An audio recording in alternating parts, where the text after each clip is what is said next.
लेकिन ये कोई आसान काम नहीं था। ब्रिटिश एम्पायर को इस काम के लिए एक बहुत ही ताकतवर अरब लीडर की जरूरत थी और आखिर बहुत ढूंढने के बाद अंग्रेजों को ये लीडर मिल गया, मक्का का शरीफ हुसैन, जो कोई आम इंसान नहीं था बल्कि उसका ताल्लुक रसूलुल्लाह सल्लल्लाहु अलैहि वसल्लम के खानदान से था और वो खुद भी एक बहुत बड़ा स्कॉलर था। ब्रिटिश एम्पायर ने शरीफ हुसैन और अरब के लोगों के साथ एक वादा किया कि अगर हम उस्मानिया सल्तनत से ये जंग जीत गए, हम दुनिया से खिलाफत खत्म नहीं करेंगे बल्कि हम तुर्कों से खिलाफत छीन कर वापस अरबों को मुसलमानों का खलीफा बनाएंगे। ये सुनकर ऑफ कोर्स अरब के लोग बहुत खुश हुए और उन्होंने ब्रिटिश एम्पायर के साथ मिलकर उस्मानिया सल्तनत के खिलाफ बगावत कर दी और आखिर अरबों की ही इस बगावत की वजह से खिलाफत उस्मानिया, जो पहले इतने बड़े इलाके पर फैली हुई थी, अब सिर्फ इतनी सी रह गई। तो अब वेट, मिशन तो पूरा हो चुका था, मतलब ब्रिटिश एम्पायर को अब खिलाफत शरीफ हुसैन को दे देनी चाहिए थी। लेकिन ब्रिटिश एम्पायर ने कहा नहीं और उन्होंने शरीफ हुसैन के सामने एक बहुत ही खतरनाक शर्त रखी कि हम तुम्हें मुसलमानों का खलीफा तो बना देंगे, लेकिन तुम्हें फलस्तीन को यहूदियों के हवाले करना होगा। लेकिन फलस्तीन को बेचने की अंग्रेजों की इस ऑफर को शरीफ हुसैन ने फाड़ दिया। ब्रिटिश एम्पायर को यह देखकर शरीफ हुसैन पर बहुत गुस्सा है कि हमारे इस पपेट की इतनी हिम्मत कि वो हमें आंखें दिखाई। लेकिन शरीफ हुसैन ने फलस्तीन यहूदियों के हवाले नहीं किया।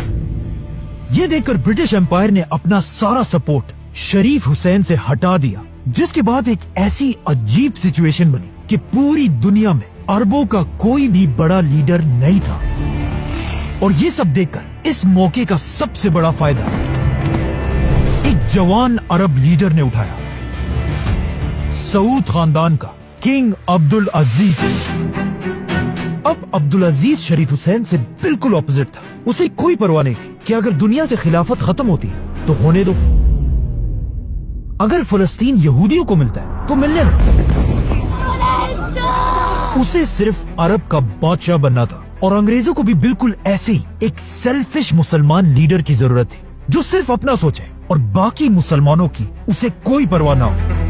इसीलिए शरीफ हुसैन से अपना सपोर्ट हटाने के बाद अंग्रेजों ने अपनी पूरी ताकत के साथ अब्दुल अजीज को सपोर्ट किया, जिसके बाद अब्दुल अजीज अपनी फौज के साथ तेजी से मक्का और मदीना फतह करने के लिए रियाद से रवाना हुआ। एंड ऑफ कोर्स अंग्रेजों की मदद से अब्दुल अजीज ने आसानी से पूरा हिजाज फतह कर लिया और अब्दुल अजीज की ताकत को देखकर मक्का के सारे उलमा ने काबा के सामने उसके हाथ पर बैठ के मक्का और मदीना को फतह करने के बाद अब्दुल अजीज की बादशाहत इस सारे इलाके पर फैल गई और इस तरह दुनिया में एक नई रियासत बनी, the kingdom of Saudi Arabia.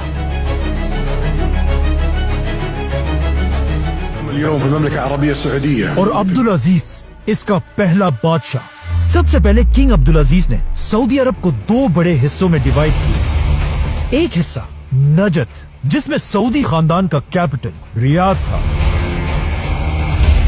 जिसका गवर्नर उसने अपने बड़े बेटे सऊद बिन अब्दुल अजीज को बनाया, और दूसरा हिस्सा हिजाज, जहां इस्लाम की सबसे होली साइट्स थी, मक्का और मदीना।